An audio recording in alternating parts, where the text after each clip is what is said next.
In this video, let's discuss the categories and factors that raters consider. As I mentioned, all responses are scored according to the same rating scale. We're going to look at a simplified version of the scale called the performance standards. This chart is also available on our website, and we encourage test takers to get familiar with it so that they can prepare for the test with full knowledge of the scoring criteria. We'll also discuss various aspects of this chart in further videos throughout CELPIP Accelerate. The rating scale is divided into 4 categories, or dimensions. The dimensions are content and coherence, vocabulary, readability, and task fulfillment. Within each dimension are 4 individual factors that are considered. Raters assess each dimension separately, so it's possible to do well in some and less well in others. It's essential to understand that none of the 4 is most or least important to your score. They're all very important. For most test takers, focusing only on one dimension or a factor or 2 within a dimension is not an effective strategy for preparing for CELPIP. Let's look at content and coherence first. In this dimension, the raters are determining how well your ideas are organized and developed. The 4 factors they consider in this dimension are number of ideas, quality of ideas, examples and supporting details, and organization of ideas. When a test taker hears number of ideas, they often want to know, how many ideas should I have? Well, there's no answer to that question because raters never count how many ideas there are in a response. What they do think about is whether all of the ideas are different, that there is little or no repetition of ideas, and whether there are enough ideas that the response feels complete and developed. Related to this, raters consider the quality of the ideas. Are they meaningful? Are they clear? Are they expressed precisely? And looking at the third factor, are they supported with relevant examples and details? Finally, the 4th factor refers to the coherence element of the dimension, organization of ideas. Is the response easy to follow? Are the ideas presented in a logical order? The second dimension is vocabulary.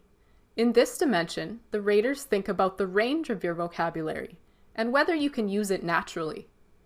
The first factor is word choice.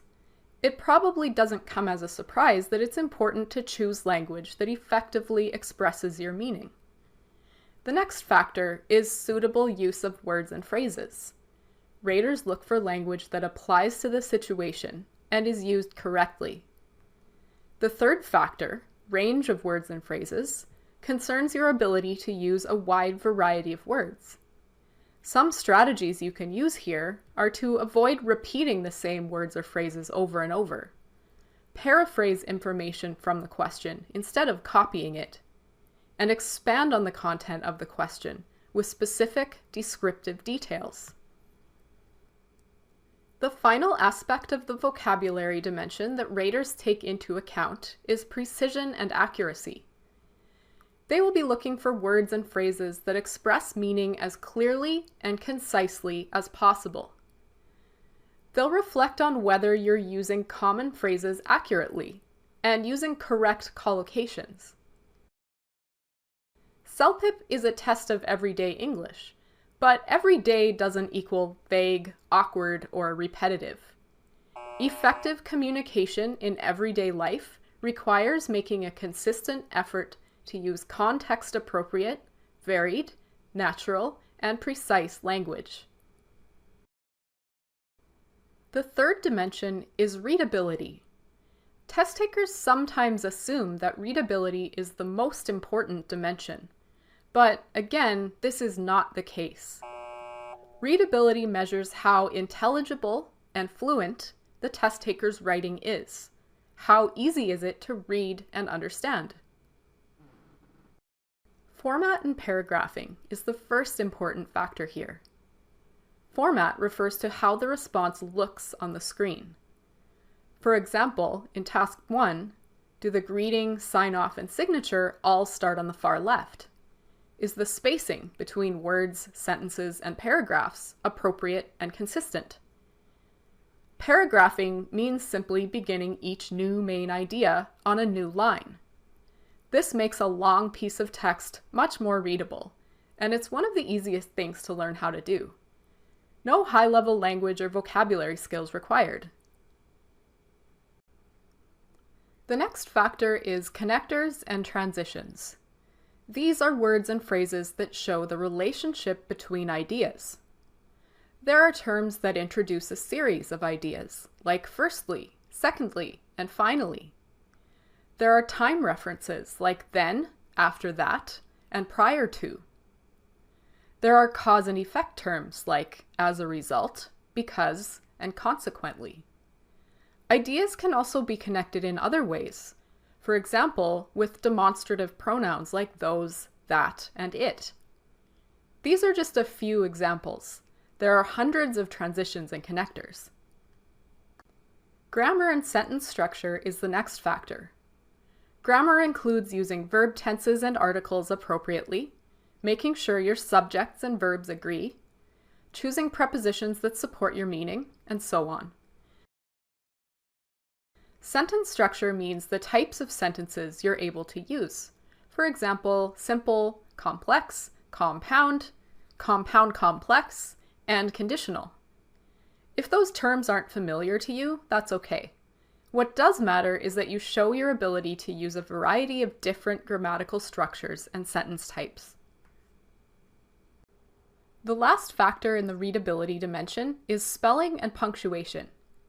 The good news is that there's a spell check on the CELPIP test, so you probably won't need to worry too much about spelling, as long as you're fairly familiar with written English.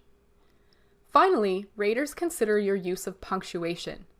Proper punctuation has a big positive impact on readability, and improper punctuation has, well, the opposite. It can make a response extremely hard to understand. Becoming confident with the basics of using commas, periods, question marks, and apostrophes will help you to get the score you're looking for in readability. The fourth and final dimension is task fulfillment. In this dimension, the raters consider how well you followed the instructions in the question, and whether your tone is appropriate for the situation. The first factor is relevance. Are all of your ideas on topic? Do they relate to the background information provided in the question, and to the tasks you were instructed to complete? Reading the question carefully is the best way to help yourself do well here. The second factor is completeness. Have you addressed each task thoroughly? For example, if your task 1 question says to complain about multiple problems at a grocery store, and you write only 1 sentence, a rater would conclude that although you addressed the task, you didn't fully complete it. If you give a reason for task 2 and support it with a single vague detail or a phrase you copied from the question, that idea would be incomplete. Answering each part of the question fully, using your own words and your own specific and well-developed ideas is necessary to scoring well in task fulfillment. Tone is the third factor in task fulfillment. Test takers who are unfamiliar with Canadian culture sometimes worry about tone, but really there's no trick or secret to it, and politeness and common sense should be enough to keep you on the right track. Tone is just a matter of communicating with appropriate language and showing appropriate emotion for the situation. It means considering how formal or informal the situation is and choosing language that fits that context. For example, you wouldn't use the phrase, "In this essay, I will demonstrate," in an email to a coworker or a response to a survey. For the same reason, you wouldn't use overly casual language and informal expressions in a response to a survey sent out by the government. Tone also means being tactful, respectful, and friendly, even if you're writing to express criticism or disagreement. It might help to keep in mind that no CELPIP writing question will ever ask you to express extreme anger, be rude to someone, or write an academic essay. The final factor in task fulfillment is word count. This is simply a matter of whether your response is about 150 to 200 words, as the question specifies. Going slightly below or above the word count won't result in a penalty.